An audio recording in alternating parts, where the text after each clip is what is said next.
Hello and welcome to another episode of the Naked Coach Collective. We've got the whole gang here. I don't think we need to read out our names anymore. You're probably sick of us.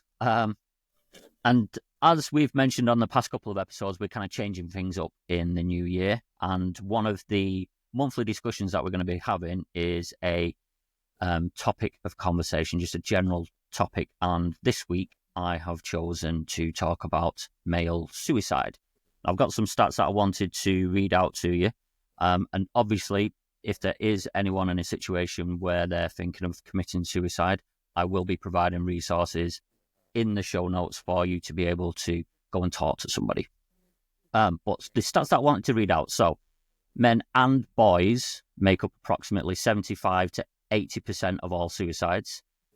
There's a study by APPG, Men and Boys, and they've written a paper called Tackling Male Suicide, a New Whole System Approach 2022. And the focus has been on viewing suicide primarily as a mental health problem, when in reality, it is largely the outcome of a range of external issues or personal stressors that take many men down the path to suicide. Suicide is a choice made by men when these stressors reach a critical level and the stress bucket overflows. It is not the result either of a single cause nor of men not talking. And as an example, there is evidence that of 4,000 suicides, 20% are linked to relationship breakdown and the loss of contact with children. Now, Susie Bennett, who is a PhD, asked a panel of 10 international academic and clinical male suicide experts and 242 lived experience experts across 34 different countries what are the biggest priorities for male suicide research. And the top two, which 98% of the people interviewed said, was loneliness and isolation was the number one priority and endorsed as very important or essential. And that's the focus that I wanted to have from my perspective on this, was just around the loneliness and isolation. Now, as we know, there's so many, it's so multifaceted. Multifaceted, yeah, is that right? Yeah. Well done, Ian. It's such a multifaceted conversation, and there's so many different areas of this that we can go into, but my focus is around the loneliness and isolation side of what I wanted to talk about. But obviously D and B, you may have your own views and topics that you wanted to go through. So we'll start with B, if that's okay, if you wanted to kind of start the show. Oh, I thought you were going to start it. I know, I thought I'd flip it round on you. You're welcome. Oh, thank you. Okay. So it's a big topic. It's a heavy topic, actually, but actually really important to bring to the forefront. And I think the most important thing to say, suicide affects males and females. Okay, we know that. We are not dissing the sort of female side of it, but the statistics are very, very clear that the biggest portion of suicides is definitely boys and men. And I agree with Ian, there are so many reasons why this happens. And having seen, when I met my husband, he was already divorced, but still trying to, seeing his children, but it was a challenge all the time.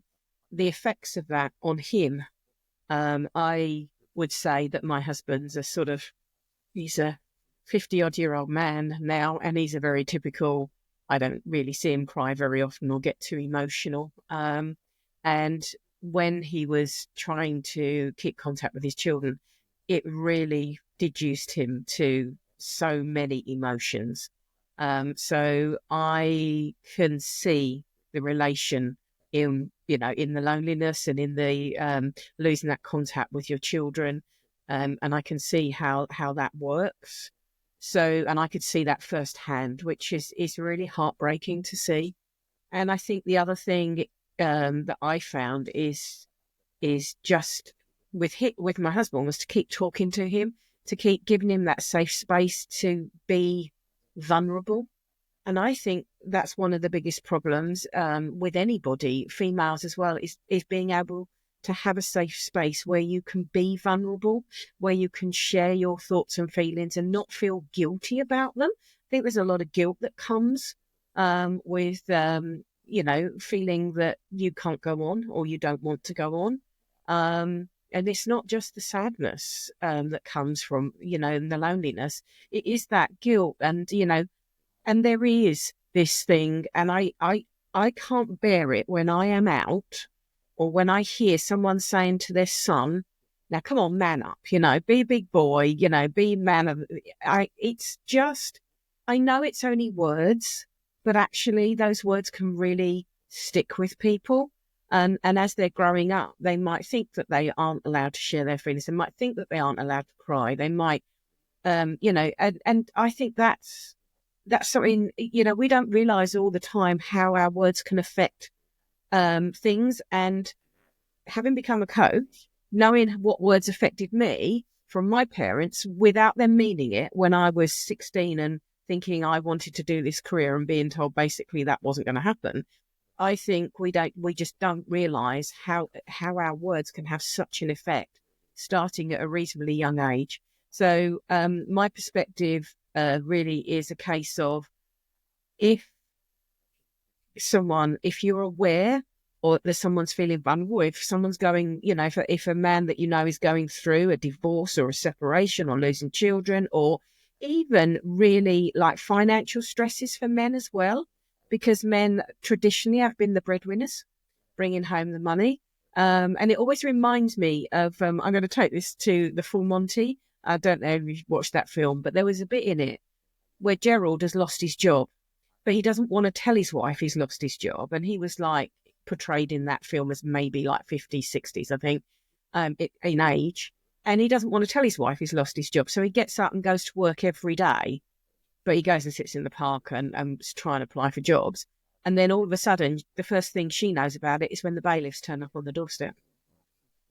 And I just think that is such an iconic scene for how men find it so difficult to divulge their feelings or what's going on in their lives to even their wives.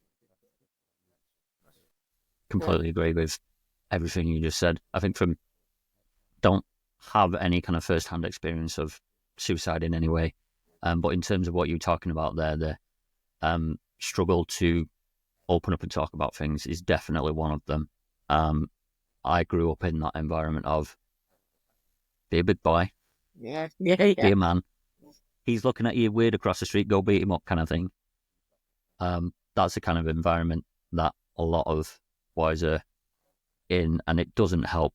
It doesn't help. And there's one, I can't remember the study. I'll find the study and I'll link it so people don't think I'm just talking out my backside. But there's one study that so shelters for women who have been abused in relationships, and they're taking the children with them to get out of that situation where they're being abused. 80% of the shelters would not allow boys of the age of 8 to go in with them. And so the boys had to either go back to their abusive fathers or get taken into foster care. It's shocking. It's like, it's really shocking. It's kind of you're stigmatizing the boys, telling them you're a threat, even at the age of 8, when all they've known is violence from somebody else. And it's kind of it's along a similar vein with regards to the man up and be the man of the house and all that kind of stuff. So there's a lot of stigma I find around these kind of topics, and I think I mentioned before we started recording, there's another study. Again, I'll try and find it again. So many percentage of people who were taught, you hear this thing, why don't men talk? But when they do, it was like, I can't remember, 70-80% were, when they did, they got turned away and told to get a grip. What have you got to kind of worry about? You're a man, kind of thing. So when they do talk, they don't get listened to anyway. And then that's kind of leads into that loneliness and isolation, which is where I wanted to take it as well. But Dee, I don't know what your kind of initial thoughts are. Yeah, I mean, following on from all of that, I think the couple of things I wanted to raise. First of all, that just came up just now, was the fact that they don't let boys over the age of 8 into women's shelters. Now, I can see this from both perspectives. But I think starting off from an expectation that boys over 8 are somehow bad is terrifying, really, to think that that's how we're going forward. And then from the other perspective as well, you've got women and girls who have had horrific situations, and it's of course it can be overcome if we have the finance and the resources to make it work. But to put a blanket ruling, that boys over 8, perception is that they are dangerous in some way, is terrifying to comprehend for me, and very sad for the boys of now and the men of the future, and the men of now as well. So that was just one point that you raised just now. But I wanted to take the talking about their emotions, just on a little bit into a slightly different angle here, in that the environment we have at the moment is highlighted by your case study that you just mentioned, in that 70 to 80% of men are knocked back with, just get on with it, pull yourself together, if they do attempt to talk about their feelings. So how do we make it okay to talk about feelings without losing that manness of what it is to be a man? So there's a whole lot of forces at play here, because I do think there's nature versus nurture. I do think that there are differences between men and women from a nature perspective, and that hunter-gatherer, the nurturer, the have the babies, stay at home. That is our DNA as a race, as a species. So there will be elements of that. So how do we have an environment where men can speak freely but still hold on to their own core ideals of what a man is, or what they believe that they should be behaving like? So that's one aspect. The second point I was quite keen to place was, I was, in preparation for this episode, I was listening to some TEDx talks, and one of them, there was a young lady actually, and she was talking about how male suicide has impacted her life with her uncle and a friend of hers. And the point that she was making was that people have suicidal thoughts. And I say people because I do mean women as well, right? And we're talking about men, so we'll, but people do have suicidal thoughts. And she asked her audience, raise your hand. And she said, close your eyes, raise your hand if you've ever had a suicidal thought. And obviously we didn't see it because it was, it was close your eyes. But afterwards she said that, about half the crowd put their hand up. So it'll be interesting to know how many people do have a suicidal thought, right? Obviously, most of those are never going to come to anything. But are you able, if I had a suicidal thought and I said to you, B or Ian, oh my God, I feel like I can't go any further, this is it. Alarm bells would go crazy in your head, right? And you would be doing everything you can to sort me out, and suicide watch and all of this sort of stuff. But what the point that she was making was that there are suicidal thoughts and there's suicidal action that you take. And somehow we need to find a way to be able to speak about the thoughts before they turn into action in some way that is not glamorous. What's the word? Bringing it out more. There's a missing link here on being able to say, I just thought I'd had enough, and then explore rather than alarm bells. It's interesting. I don't know how to answer that second part of what you're talking about then. I think that would help the statistics as such. So say, for example, if there was a man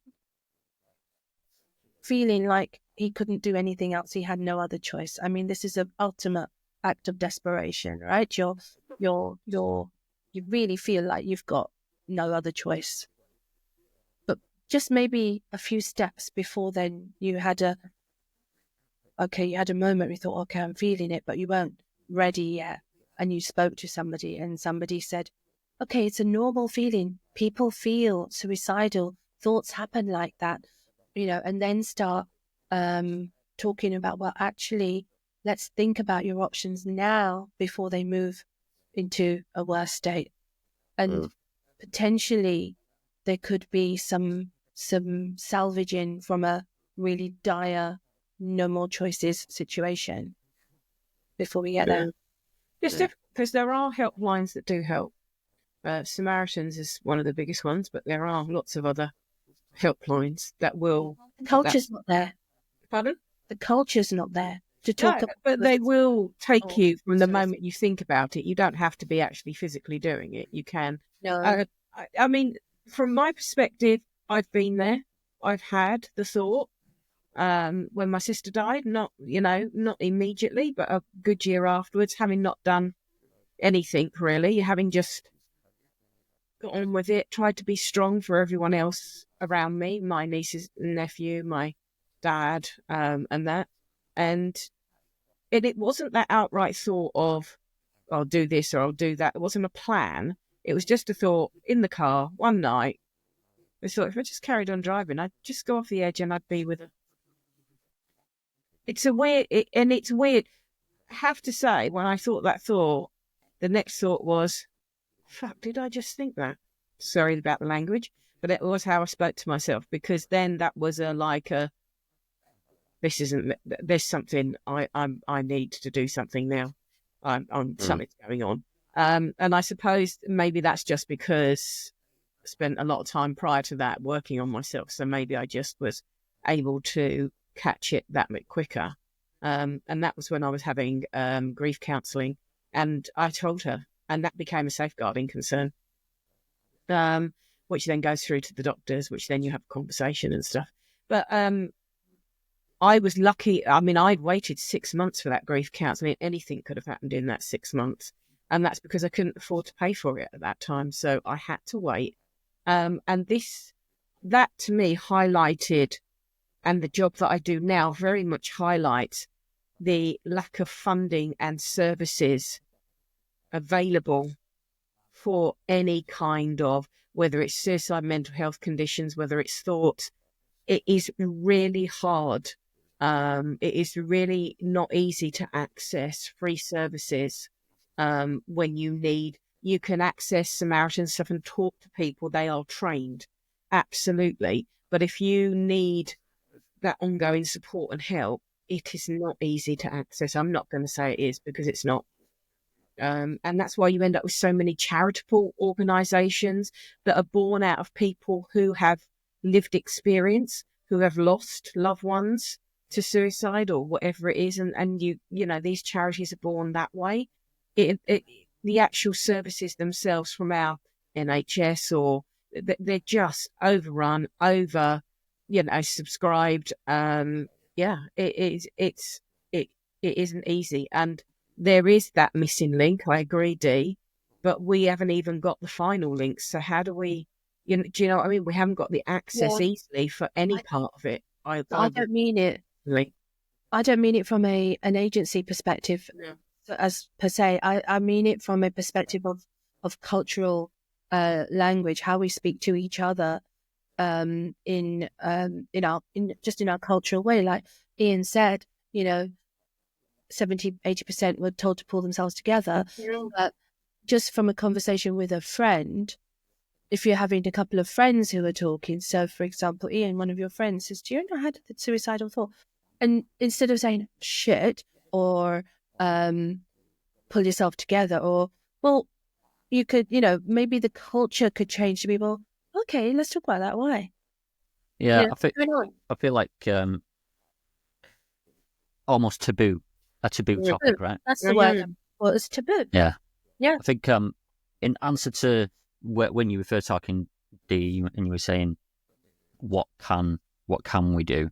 I think there's some good examples of what will help. So there's groups B, which you mentioned, then one in particular called Men's Sheds. Mm-hmm. and their little groups set all over the country.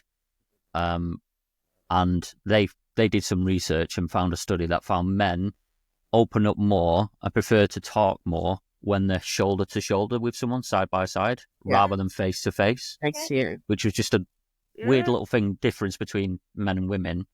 And so they purposely create their spaces so that they're on like a row of benches when they're doing whatever work that they're doing, working together, and they're just having a chat. And that's why also they heavily advocate walking and going out and hiking together and that kind of thing, because you're walking side by side with each other and you're then engaging in conversation and having deeper conversations. And there's I shouldn't laugh, but there was like a trend on social media. Men will do anything but go to therapy. Men will hike mountains but go to instead of going to therapy. Men will build things instead of going to therapy. Men will do whatever. And I'm like, have you ever thought that is the therapy? Interesting. Going hiking in the mountains is the therapy.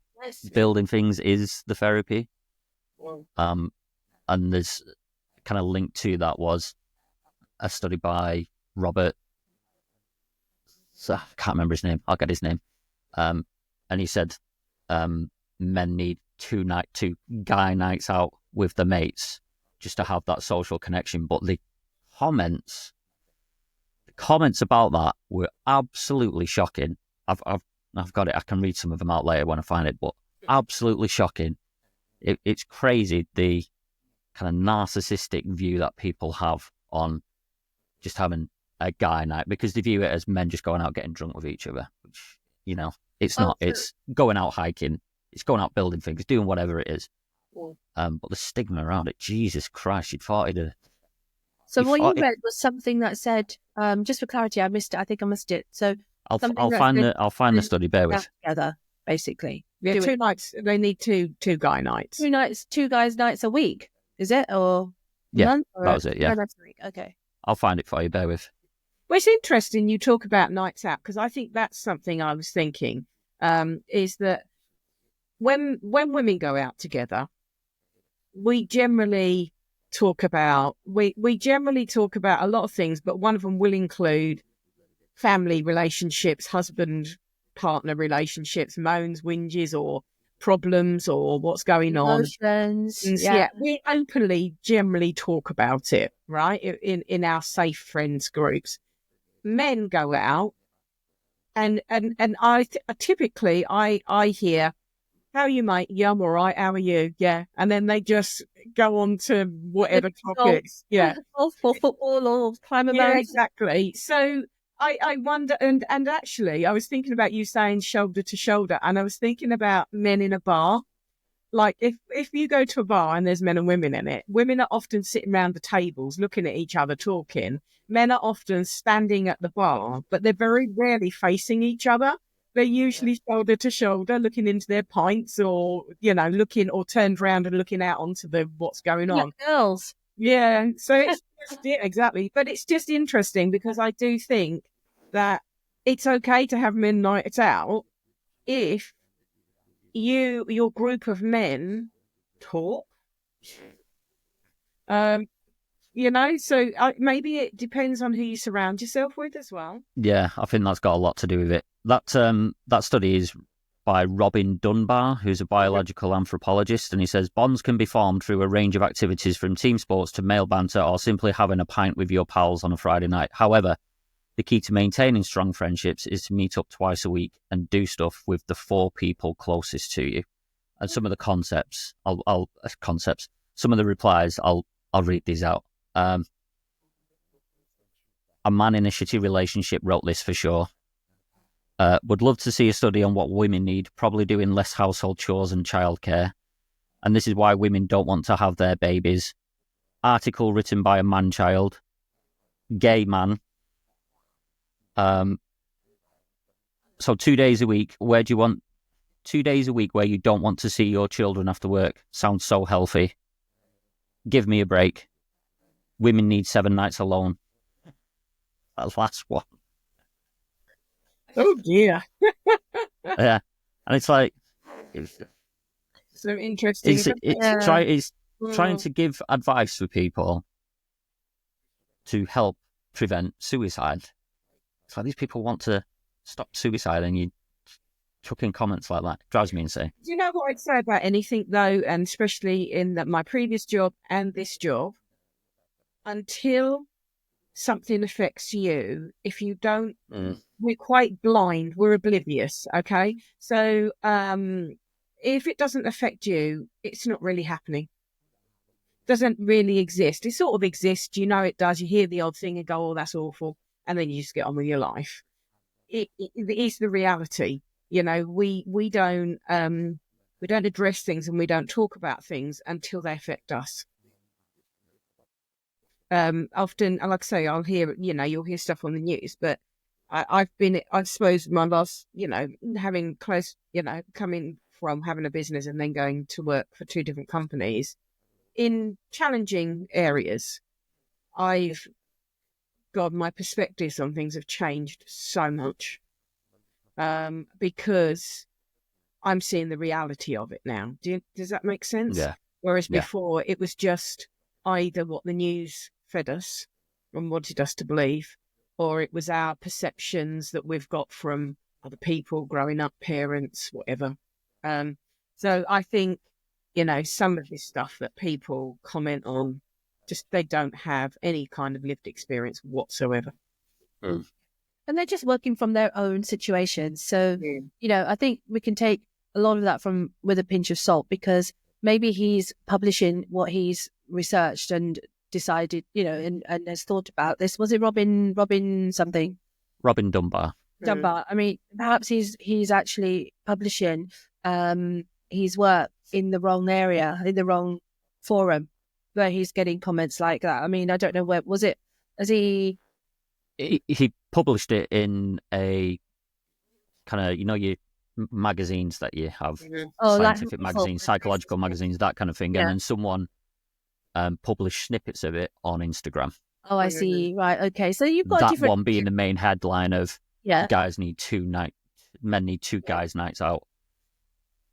Yeah, I mean it's an audience thing, I think, as well. I think if you're looking at it from a scientific perspective, you've got a peer-reviewed article, maybe you've done a research that you've done, and you're putting it out in a clinical magazine, you would get a different response.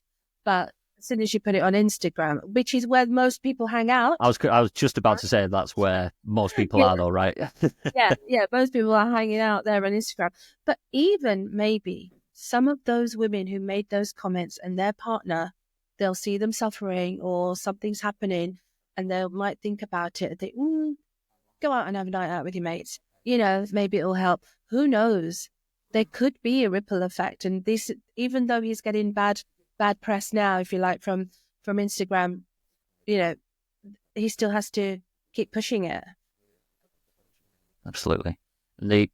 There's one thing that triggered this whole thing for me, and it's not something I've done tons of research on or anything like that. It's just kind of brought it to my attention more than anything, and it is why I wanted to kind of talk about it when we got onto the subject of what kind of things shall we discuss, and we talked about having a monthly topic. And this is why it was my choice, and it's because of a quote that I heard, which is in my book. It's like the first page of the book, and it's, "Give a man a purpose and the means to achieve it, and he will crawl across broken glass with a smile on his face." I think that is one of the key things that is missing for so many people, not just men, women as well. But that is one of the key things missing, is that sense of purpose, that sense of having a North Star, that sense of, and when you find that purpose, you feel like you belong to something. It's strange to kind of articulate. I feel like that is one of the key things. And as soon as I heard that quote, it kind of brought up stuff like that in my head. And it really, not that I was having suicidal thoughts or anything like that, just to be clear, but it kind of really helped me on my path to kind of start focusing on finding my purpose and what do I want to do in life and all that kind of thing, which gives you that drive and that vision. Because as I've said before, you can be pushed by pain to a certain point, but you have to be pulled by a vision to get like the rest of the way. And I think that vision is all tied back to that particular purpose. And that's where I think if I was offering any advice, it'd be to try and find that purpose, however you go about doing that. And I think joining these little groups like that men's sheds, and whatever other groups there are out there, I think that can help towards trying to find that as well. Yeah, I mean, the purpose is something that's been on my mind a lot lately with my mum and dad, who are, very elderly now. So it goes through from a child through to your last days. Having a purpose just means that you give you have something to live for. And when we're talking about suicide, but I mean, just going back to finishing my thought about my parents, when they started to become a little bit unwell, it was a big thing for me to make sure that they had a purpose, so to keep them fighting, to keep them living. So I think we're talking about men who are feeling like life is getting too much for them, giving them a purpose, give them something to fight for, something to live for, I think is amazing. Very, very valuable. I think there is value in, mine was a different situation, but having had, you call it therapy, counselling, whatever you want to call it, having had that, which was absolutely invaluable, but then going on to find the coaching was like, I dealt with the feelings around the problem with the counselling, I dealt with the guilt and all of that, but the coaching gave me the purpose to carry on. Do you see what I mean? The difference between the two. So a lot of, suicide does start with therapy, absolutely. But to actually give you the purpose to continue to find that next thing once you've dealt with the feelings of the why those thoughts are happening and stuff, moving on to the coaching just gave me that next.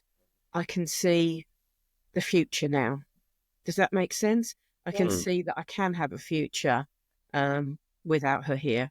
And I think men might, suicidal men will probably need those same feelings, is to know that it's okay. Firstly, the okay, and talk about them and whys, and then find the future that is possible if they don't have their children full time, if they've lost their wife. Do you see what Do you see what I'm trying to say? Yeah. I just think there is a real link. And we talk about a lot in my job about multi-agency intervention. So agencies working together to tackle elements of what looks like one issue, but has lots of multifaceted elements. And I would say this is exactly the same. So like, if you take male suicide in the middle, there would be so many agencies that would have a real value to these people if only they worked together to refer on or on, just, like the groups, like the therapy, like the coaching, all of those things are this multifaceted. And I don't, the one thing I would say with anything, and we're talking suicide, but generally with anything that is, in that field, is that there's always more than one approach. There's always more than one thing you can do. So even if you go for one thing and you deal with that, it might mean that you might need to then move on to the next thing and deal with that, but that might be somewhere else. So, throwing your all at it you'll have a much higher success rate of coming out the other side, rather than just that one channel, because also it's recognizing that one channel may not be right for that person and that other channel might be better.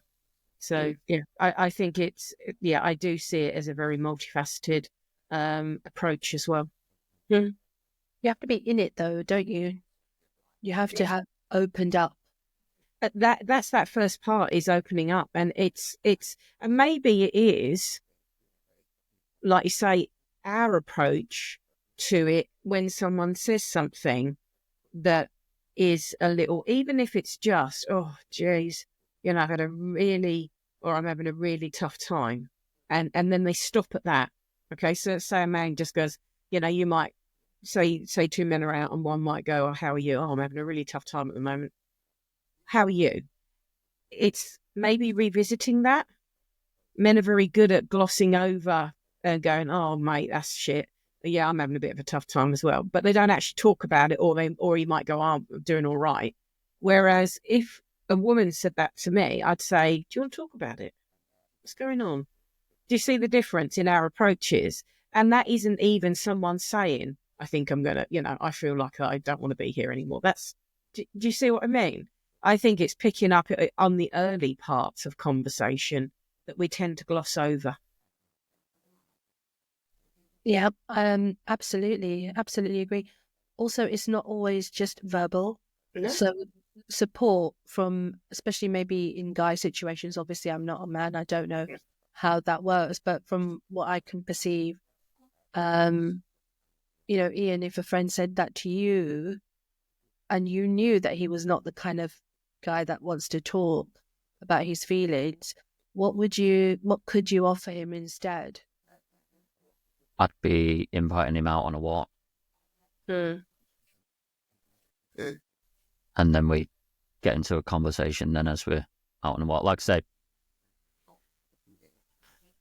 for me, being out walking and hiking just kind of drains away the noise of everything else. And I think our first step is draining away all that noise of everything else. Is a good place to start, and then getting into that conversation with him whilst we're out on that walk. And sometimes, so I've had conversations with people where they've, they're not necessarily having suicidal thoughts, but they're struggling with things. And whether rightly or wrongly, I don't know. But I've kind of said, look, I'm here if you want to talk, if you want a conversation, or if you just want to vent. I will literally do nothing but listen. Yeah, I get that and I like that. And what are your feelings on talking around the subject? So you really know this guy is not going to open up, but you know that he's under a lot of pressure.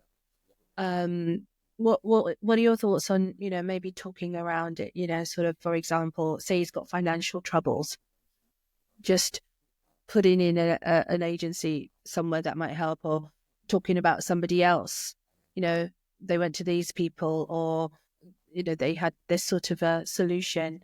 Do you think that's underhand, or do you think that's a good way or a good tool to have? I'm not really sure, to be honest. It's not something I've had a conversation about with anyone. So it's not a conversation I've ever been involved in to know how to handle that conversation. It's like you say with Samaritans and whatever, they've got people trained to have these conversations. I'm obviously not trained in having that conversation, and I don't know enough examples, etc., to be able to say, well, have a think about this or whatever, or use stories. But I would just make sure that they know I'm there if they wanted to talk. Like I say, talk, have a conversation, or just be listened to. I'd make sure that they are aware that I am there as that person that they can talk to, or just vent to. In terms of how I would specifically handle the conversation, I'm not really sure until I'm in it, really. It's a very complicated. It is. Complicated. The stats do speak for themselves, and there's definitely things needs to change, don't they? There's no denying I suppose the first thing is tell me about that.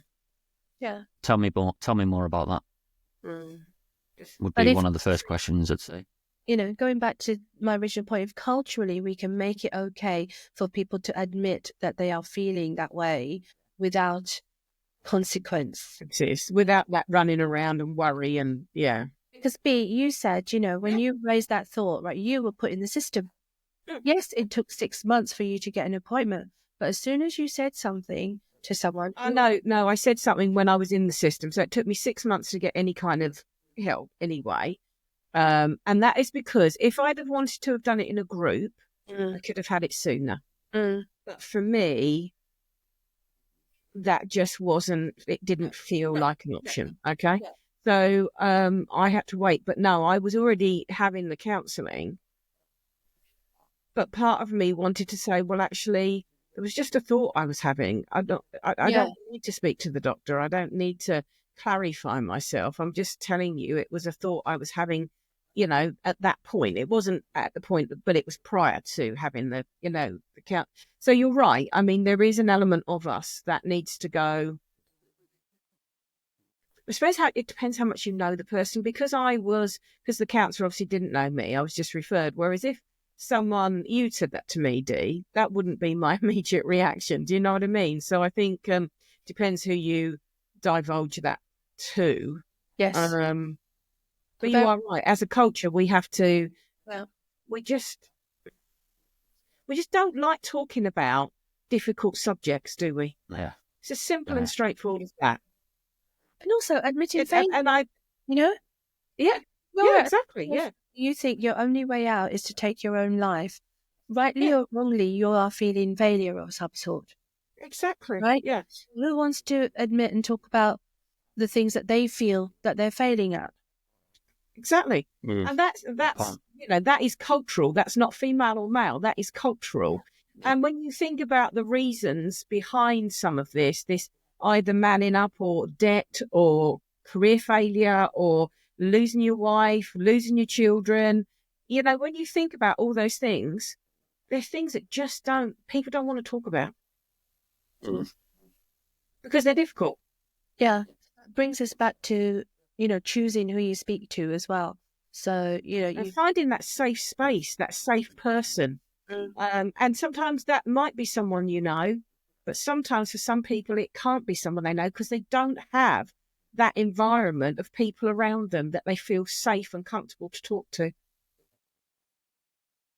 And I think our biggest plea out of all of our conversation today would be reach out to whoever that is. Just reach out.